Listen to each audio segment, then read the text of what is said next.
De el tema de la seguridad humana y el derecho a vivir con dignidad. Yo trabajo en una organización no gubernamental, se llama Colectivo Albanta, pero desde hace muchos años hemos trabajado en los temas relacionados con educación ciudadana, educación en valores, formación cívica y ética, todo esto. Y podría decir que desde hace como unos 8 años ha sido como contundente, aplastante el tema de la violencia, de la desesperanza, de la decadencia, cómo se ha ido descomponiendo nuestro país. Entonces, bueno, abandoné yo los otros temas y me centré en la comprensión del fenómeno de la violencia en México, la documentación de buenas prácticas, pero también de la desesperanza y del impacto que queda particularmente en los sentimientos morales de las niñas y los niños. O sea, ¿qué mueve a un niño a matar a otro? ¿No? ¿Qué mueve a un adolescente a cometer barbaridades y crímenes que nunca pensamos que pudieran ocurrir? Entonces en eso he estado trabajando desde hace rato.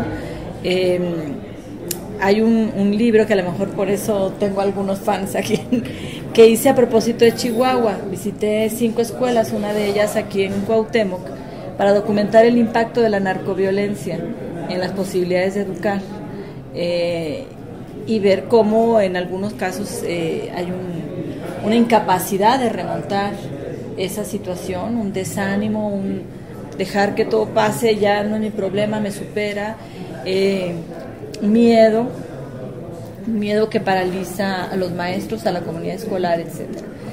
Bueno, y eso lo fuimos ligando con esta categoría vieja de seguridad humana que se utilizó mucho desde los 90, pues para dar cuenta de esa condición que necesitamos todas las personas para vivir bien, para desarrollarnos, y que implica pues la satisfacción plena de los derechos humanos, vivir en condiciones de paz, sentirte protegido por un Estado al que quieres respetar, pero si vives en un Estado fallido, en un Estado frágil, que no te protege, no, según los opinólogos pagados, no somos Estado fallido. Déjame tuiteo eso. Yo soy individuo no gubernamental, así que puedo decir lo que quiera. Entonces, lo fuimos ligando porque bueno, si buscas el impacto de la narcoviolencia en la vida cotidiana de la escuela, estás encontrando pues otros elementos, así como ustedes dicen, bueno, es que esto es un collage que todo está articulado. Lo mismo vimos allá, o sea, la descomposición familiar por un lado, por otro lado la pobreza, por otro lado la discriminación, en fin, pero todo está articulado. Yo no he trabajado con población indígena, yo respeto mucho a quienes trabajan porque me parece que es una dimensión, sí, para mí es muy compleja. Entonces yo no voy a hablar específicamente de la interculturalidad, sino de todo esta condición que vivimos particularmente en México, porque de eso es lo que sé, pero que se comparte con América Latina, con muchos países de América Latina. Estamos ahora preparando un estudio de México, Colombia y Brasil sobre esta misma temática, el impacto de la narcoviolencia en la vida cotidiana y cómo va fracturando el tejido social, cómo va fracturando incluso la esperanza. Por ejemplo, el incremento escandaloso de las adicciones, ¿no? En jóvenes, incluso en jóvenes indígenas, que no se daba, ¿no?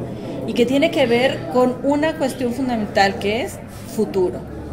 Por eso me parece maravilloso lo que ustedes hacen, porque como comentaba antes de que llegaras, como madre o como padre de familia, si te dicen, tu hijo tiene una esperanza de vida de tantos años y esa vida va a ser de mala calidad, entonces automáticamente se te puede cancelar la visión de futuro con tu hijo.